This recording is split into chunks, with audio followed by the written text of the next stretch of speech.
सच की आवाज़ को चाहे जितना दबाया जाए, लेकिन सच की आवाज़ कभी दबती नहीं है। सीमा हैदर केस में लोगों ने इतना इस केस को गुमराह किया, इतना दबाया, लेकिन कहते हैं ना कि सच सामने आ ही जाता है।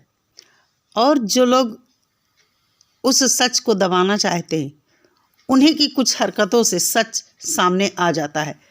पाकिस्तानियों ने सीमा हैदर केस को बहुत गुमराह किया। जो सच था उससे एकदम अलग कहानी दिखाई गई है। हम ये कभी नहीं मानेंगे कि सीमा प्रेम प्यार में सिर्फ आई है। हम हमेशा यही मानेंगे सीमा हैदर किसी मिशन के तहत आई है और इसको मौका नहीं मिला, नहीं तो ये अपना काम कर पाती, लेकिन मौका नहीं मिला। इस वजह से इसने अपना रंग नहीं दिखाया और अब ये यहाँ आकर इस तरह मकड़ जाल में फंस गई है कि इसको सज़ा होने से कोई नहीं रोक सकता है। एक ऐसी औरत जो ना अपने देश की हुई, ना बच्चों की, ना पति की, हमारे देश की क्या होगी। चंद चाटुकार लोग इसके पक्ष में हैं और आज यही हम सब खुलासा इस वीडियो में करेंगे कि सच की आवाज़ को कैसे दबाया गया। चाहे भारत हो चाहे पाकिस्तान, दोनों जगह से सच की आवाज़ को दबाया गया। ये जो आज आप देख रहे हैं स्क्रीन पर अपने फ़ोन की पिक देख रहे हैं, ये सीमा हैदर के 1 साल पहले आज तक पर दिया हुआ इंटरव्यू है। इसमें ये दहाड़े मारकर रो रही है और कह रही है सरकार मेरे साथ जो भी करना चाहे जल्द से जल्द मेरे साथ कर दे, क्योंकि मैं ये सब झेल नहीं पा रही हूँ। इसी वीडियो में ये आगे कहती है कि हमारे परिवार में, मतलब सचिन के परिवार में, ना तो सचिन कमाता है, ना पापा कमाते हैं, ना भैया कमाते हैं, कोई आमदनी नहीं है इस घर की। इसलिए लोगों ने मुझसे कहा यूट्यूब चैनल खोल लो और तुम्हारे वीडियोस लोग डालकर चैनल बना कर वीडियो डाल रहे हैं, आमदनी कर रहे हैं, तो तुम भी अपना चैनल बनाओ। इसके भारत आते ही ये देखिए इसके कुर्ते पर एक वो लगा है, बैच लगा है जिसमें मेरा भारत महान है। तो कहने का मतलब ये पहले से ही प्लानिंग थी, सब कुछ सेटिंग थी, इसलिए सीमा हैदर को भारत में रोका गया है। क्या रीज़न था क्या नहीं था ये खुल नहीं पाया। तो नमस्कार दोस्तों, स्वागत है आप सभी का मेरे चैनल पर। कैसे हैं आप सभी? उम्मीद करती हूँ सभी लोग बहुत अच्छे होंगे, मैं भी अच्छी हूँ। आज की वीडियो में आपको सब कुछ सामने एकदम शीशे की तरह साफ हो जाएगा कि जो सीमा हैदर का केस था, सच की आवाज़ को कैसे दबाया गया है। चाहे भारत के लोग हों चाहे पाकिस्तान के लोग हों, दोनों जगह के लोगों ने हमारे भारत के वकील मोमिन मलिक साहब और पाकिस्तान के वकील रोशन अली अजीम साहब के रास्ते में कितने कांटे बिछाए गए हैं, आप लोग आज इस वीडियो में जानेंगे। खुद मैं रोशन अली अजीम साहब ने क्या कहा है वो भी सुनवाऊंगी, तो वीडियो पर बने रहिए, पूरा वीडियो एंड तक देखिए और वीडियो के बारे में आपकी क्या राय है मुझे कमेंट करके ज़रूर बताइए।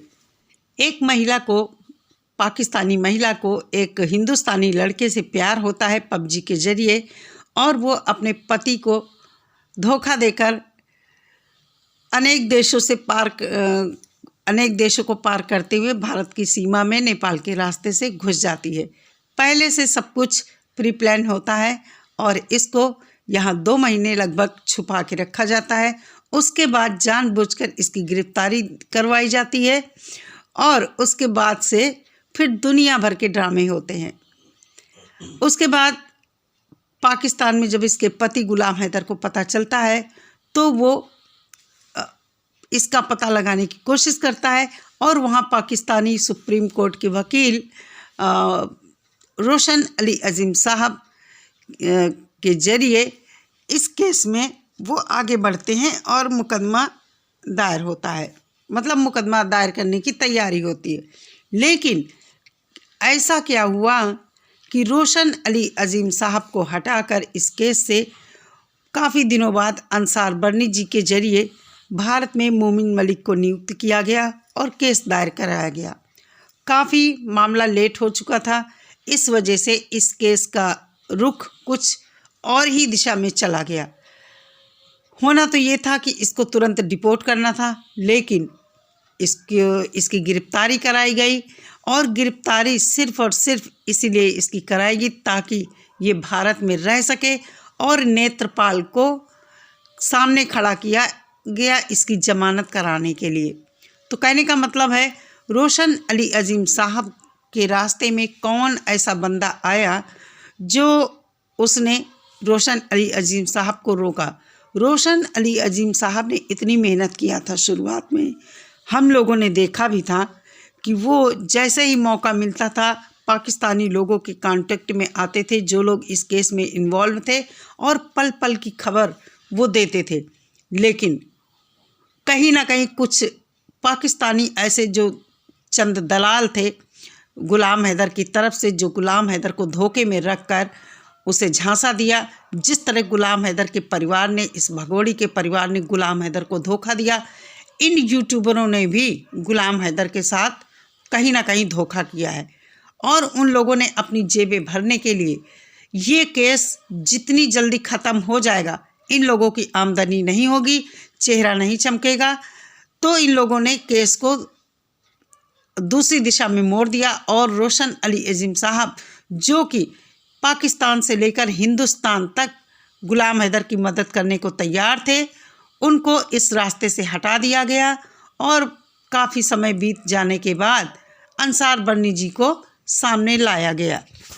मेरी समझ में ये बात नहीं आई कि रोशन अली अजीम साहब जब गुलाम हैदर का इतना साथ दे रहे थे तो उनको क्यों इस सब से दूर किया गया। एक ही बात समझ में आती है कि फिर इन यूट्यूबरों का चेहरा नहीं चमकता, इन लोगों की आमदनी बंद हो जाती। रोशन अली अजीम साहब से ही आप लोग सुनिए किस तरह वो पाकिस्तान से भारत तक आकर गुलाम हैदर की हेल्प करना चाहते थे। जो यहाँ का पाकिस्तान का जो कॉन्स्टिट्यूशन मजीद इंडिया आने की भी तैयारी है, वो भी हम प्रोसेस कर रहे हैं। इंशाल्लाह हम हिंदुस्तान भी ज़रूर आएंगे। जब रोशन अली अजीम साहब ने लोगों को भरोसा दिलाया कि पाकिस्तान का कॉन्स्टिट्यूशन हमारी हेल्प कर रहा है, हमारी मदद करेगा हर संभव से, और वो अभी भी हमारी हेल्प कर रहा है, तो फिर सोचने वाली बात है कि ऐसा क्या हुआ कि आगे ये कार्रवाई नहीं हो पाई।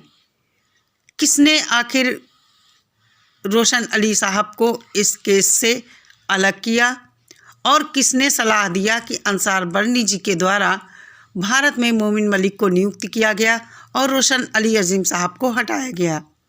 कहने का मतलब ये कहानी कुछ समझ में नहीं आई। दूसरी बात मैं यहाँ पर ये कहना चाहूँगी कि अब सीमा की बहनें कहाँ हैं। रीमा जो दहाड़े मारकर रो रही थी वो कहाँ गायब है। कहाँ है सीमा का भाई, कहाँ है सीमा के चाचा। गुलाम हैदर इन सब के बारे में बात क्यों नहीं करता है। हम लोगों ने बार बार यही सवाल उठाए थे कि रीमा को सामने लाओ, सीमा के भाई को, आसिफ नाम है क्या, उसको सामने लाओ। गुलाम हैदर को इन सभी लोगों ने धोखा दिया है। किसी की बहन बेटी अगर कुछ गलत कदम उठा लेगी, कहीं भाग कर जाएगी, तो ससुराल वाले भले एक बार ना साथ दें, लेकिन मायके वाले उसके ज़रूर साथ देंगे। जिस तरह सीमा ने गुलाम हैदर को धोखा दिया, उससे कहीं ज़्यादा दोषी ये रीमा, इसका भाई और इसके चाचा दोषी हैं। आज दिन तक इन लोगों ने एक भी ऐसा बयान कहीं पर नहीं दिया है कि सीमा उनकी बहन है। सिर्फ रीमा एक बार आई थी, उसने कहा, ना ही इसका भाई आया सामने और ना ही कोई आया। यही सब बातें रोशन अली अजीम साहब ने अपने वक्तव्य में, इंटरव्यू में कई बार कहा कि इसके मायके वाले जो रीमा है, इसका भाई आसिफ है, इसका चाचा है, सब मिले हुए हैं। तो मुझे तो यही लगता है कि इन्हीं सब बातों से खुन्नस खाकर पाकिस्तानियों को ये चीज़ें बुरी लगी, कुछ लोगों को, और रोशन अली अजीम साहब को धीरे से रास्ते से हटा दिया गया। अगर रोशन अली अजीम साहब होते इस केस में तो शायद अब तक ये भगोड़ी डिपोर्ट हो गई होती, क्योंकि पाकिस्तान की तरफ से भारत में बात करने वाला कोई भी नहीं है। और जब तक पाकिस्तान का कोई बंदा इन्वॉल्व नहीं होगा भारत में बात करने के लिए, तब तक ये केस सॉल्व ही नहीं होगा। सीमा डिपोर्ट होगी, लेकिन इसमें बहुत देरी लगेगी, बहुत टाइम लगेगा, क्योंकि उसके ऊपर केसेस भी लगे हैं। हाँ, अगर पाकिस्तान से कोई अभी भी इन्वॉल्व होता है तो बहुत जल्द ये काम हो जाएगा। तो मेरी सलाह यही है कि रोशन अली अजीम साहब को लाया जाए सामने और इस केस में फिर से इन्वॉल्व किया जाए ताकि वो भारत सरकार से बात कर सके और सीमा हैदर का केस जल्द से जल्द निपट जाए। बच्चों के ऑर्डर मोमिन मलिक ने ले लिए हैं, लेकिन फिर भी टाइम लग रहा है, तो इसलिए पाकिस्तान सरकार का इसमें इन्वॉल्व होना बहुत ज़रूरी है। और जब तक ये नहीं होगा तो ये केस सॉल्व होने में देखिए कितना टाइम लगेगा, कुछ कह नहीं सकते हैं। तो दोस्तों, वीडियो के बारे में आपको क्या लगा, मेरी बात सही लगी या गलत लगी, जैसा भी आपको लगा हो कमेंट करके मुझे ज़रूर बताइए। मिलती हूँ नेक्स्ट वीडियो के साथ। सभी लोग अपना बहुत सारा ख्याल रखिए। नमस्कार।